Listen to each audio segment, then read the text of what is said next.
کی محمد سے وفا تو ہم تیرے ہیں، یہ جہاں چیز ہے کیا لہو و قلم تیرے ہیں۔ ایک یہودی نے اپنے بیٹے سے کہا، جاؤ بازار سے سودا لے آؤ۔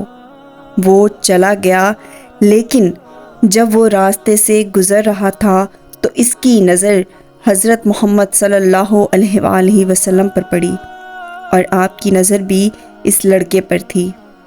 آپ کی نظر کا اتنا اثر ہوا کہ وہ لڑکا وہیں بیٹھ گیا اور کافی دیر تک بیٹھا رہا۔ وہ یہودی کبھی اندر آتا، کبھی باہر جاتا، لڑکا کہاں رہ گیا؟ ابھی تک آیا کیوں نہیں؟ سورج غروب ہو گیا اور مغرب ہونے لگی۔ لڑکا شام کو گھر آیا تو باپ نے پوچھا، ارے نادان، اتنی تاخیر کیوں ہوئی؟ باپ بہت غصے میں تھا کہ بڑا نادان اور پاگل بچہ ہے، میں نے کہا تھا جلدی آنا اور ابھی تک نہیں آیا، اتنی دیر لگا دی۔ تمہیں سودا لینے بھیجا تھا اور تم خالی ہاتھ واپس آ گئے ہو، سودا کہاں ہے؟ بیٹا بولا، سودا میں خرید چکا ہوں۔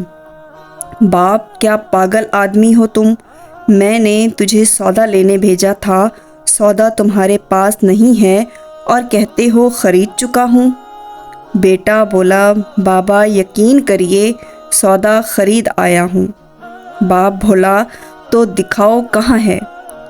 بیٹے نے کہا، کاش آپ کے پاس وہ آنکھیں ہوتیں تو میں آپ کو دکھاتا میرا سودا کہاں ہے۔ بابا، میں تمہیں کیا بتاؤں میں کیا خرید کر آیا ہوں۔ باپ نے کہا، چلو چھوڑو، رہنے دو۔ وہ لڑکا روزانہ نبی پاک صلی اللہ علیہ وآلہ وسلم کی خدمت میں بیٹھنے لگا۔ وہ یہودی کا اکلوتا بیٹا تھا، بہت پیارا تھا، اس لیے کچھ نہ کہا۔ کچھ دنوں کے بعد وہ لڑکا بیمار ہو گیا، کافی دن بیمار رہا، اتنا بیمار ہوا کہ کمزوری کی وجہ سے کروٹ لینا بھی مشکل ہو گیا اور قریب المرگ ہو گیا۔ یہودی بہت پریشان تھا اور وہ بھاگا ہوا حضور پاک صلی اللہ علیہ وآلہ وسلم کی خدمت میں آیا اور بولا، میں آپ کے پاس آیا ہوں، آپ تو جانتے ہیں کہ میں یہودی ہوں، مجھے آپ سے کوئی اتفاق نہیں ہے، مگر میرا بیٹا آپ کو دل دے بیٹھا ہے، اس وقت وہ مرنے کے قریب ہے، آپ صلی اللہ علیہ وآلہ وسلم کو دن رات یاد کرتا ہے۔ کیا یہ ممکن ہے کہ آپ اپنے اس دشمن کے گھر آ کر اپنے عاشق کو ایک نظر دیکھنا پسند کریں گے؟ کیا یہ آرزو پوری ہو جائے گی کہ وہ مرنے سے پہلے آپ کا دیدار کر لے؟ وہ کسی اور چیز کی آرزو نہیں کر رہا۔ آپ صلی اللہ علیہ وآلہ وسلم نے صحابہ سے فرمایا کہ تم لوگ بھی ساتھ چلو اور جا کر اپنے عاشق کو دیدار کراتے ہیں اور اس کا بھی دیدار کرتے ہیں۔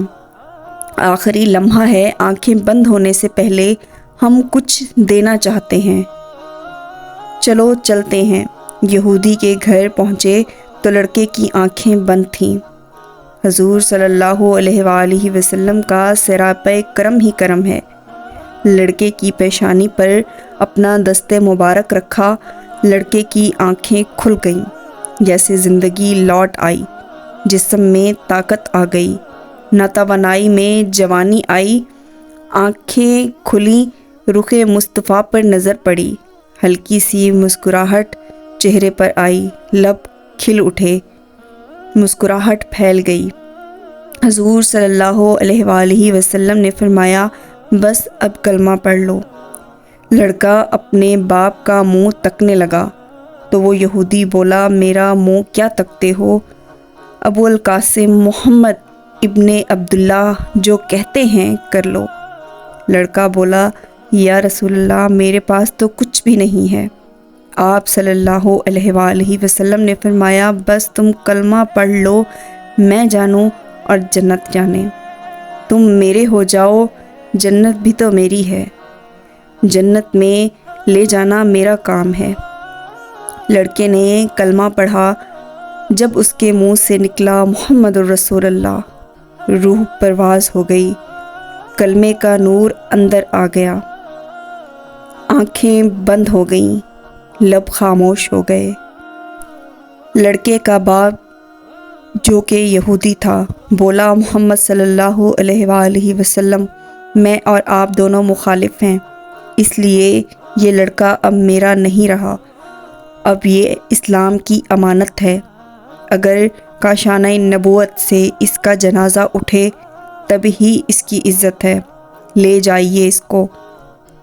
پھر آپ صلی اللہ علیہ وآلہ وسلم نے اپنے صحابہ سے فرمایا، سب مل کر اٹھاؤ اور اس کے جنازے کو کندھا دو۔ آپ صلی اللہ علیہ وآلہ وسلم یہودی کے گھر سے نکلے تو یہ فرماتے جا رہے تھے، اللہ کا شکر ہے جس نے میرے صدقے اس بندے کو بخش دیا، اللہ کا شکر ہے جس نے میرے صدقے اس بندے کو بخش دیا۔ اللہ اکبر! کیا مقام ہوگا اس عاشق کی میت کا جس کو صحابہ رسول جیسی عظیم ہستیوں نے کندھا دیا ہوگا، اور آگے آگے رسول اللہ صلی اللہ علیہ وآلہ وسلم خود ہوں۔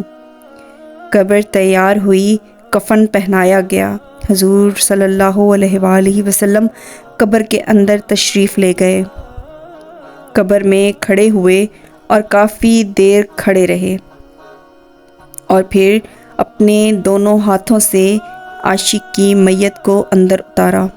آپ صلی اللہ علیہ وآلہ وسلم قبر کے اندر پنجوں کے بل چل رہے تھے، مکمل پاؤں مبارک نہیں رکھ رہے تھے۔ کافی دیر کے بعد آپ صلی اللہ علیہ وآلہ وسلم قبر سے باہر آئے تو چہرے پر تھوڑی زردی چھائی ہوئی تھی اور تھکن محسوس ہوئی۔ صحابہ پوچھتے ہیں، یا رسول اللہ، یہ کیا ماجرا ہے؟ پہلے تو یہ بتائیے، آپ صلی اللہ علیہ وآلہ وسلم نے قبر میں پورا پاؤں مبارک کیوں نہیں رکھا؟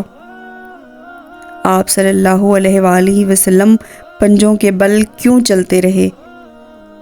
تو کریم آقا صلی اللہ علیہ وآلہ وسلم نے فرمایا، قبر کے اندر بے پناہ فرشتے آئے ہوئے ہیں، اس لیے مجھے جہاں جہاں جگہ ملتی تھی میں پنجہ ہی رکھتا تھا، پاؤں رکھنے کی جگہ نہ تھی، میں نہیں چاہتا تھا کہ کسی فرشتے کے پاؤں پر میرا پاؤں آ جائے۔ پھر صحابہ نے پوچھا کہ آپ صلی اللہ علیہ وآلہ وسلم قبر کے اندر کیوں گئے؟ تو آپ صلی اللہ علیہ وآلہ وسلم نے فرمایا کہ میں نے اس لڑکے سے کہا تھا تیری قبر کو جنت بناؤں گا، تو اب اسی قبر کو جنت بنانے قبر کے اندر چلا گیا تھا۔ تو پھر حضور اتنے تھکے ہوئے کیوں ہیں؟ فرمایا، تھکا ہوا اس لیے ہوں کہ فرشتے اور حوریں اس عاشق کے دیدار کے لیے آ رہے تھے اور میرے وجود سے لگ لگ کر گزر رہے تھے، اس کی وجہ سے تھکن ہے۔ سبحان اللہ! محمد نہ ہوتے خدائی نہ ہوتی، محمد نہ ہوتے خدائی نہ ہوتی، خدا نے یہ دنیا بنائی نہ ہوتی۔ جزاک اللہ خیر، اللہ حافظ۔